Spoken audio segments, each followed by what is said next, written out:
Throughout the history of Abrahamic tradition, there have been stories of demon possession and exorcism. Succubi and incubi were said to invade the homes of innocent folk as they lie sleeping and potentially corrupt their souls. Demons could tempt you to sin, cause the failure of your crops, or deliver the curses of those who were known as witches. They could even possess you and drive you mad. They did eventually fall out of fashion, however, at least in this latter capacity, as scientific explanations of mental illness and neurological disorder came to supplant them in terms of explanatory power.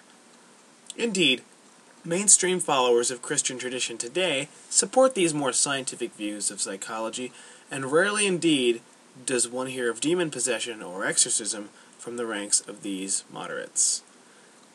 But this poses a problem for the modern Christian.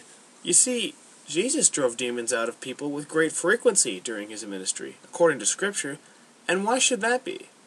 Modern Christians today feel quite comfortable saying that medieval accounts of demonic possession were just superstitious treatments of mundane psychological problems, but they stop well short of applying the same critical thinking to scriptural accounts.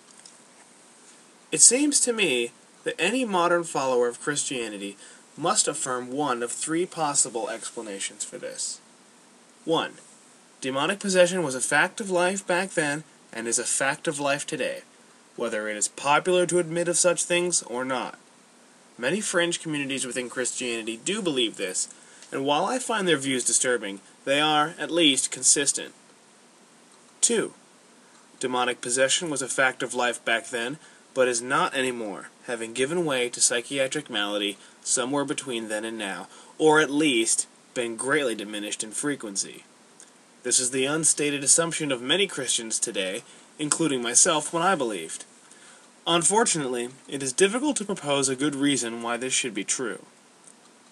3. Jesus was just as superstitious and poorly informed as his contemporaries, which is quite understandable if he were only another mortal man, but rather tougher to account for on the part of the Son of God. Thanks for listening.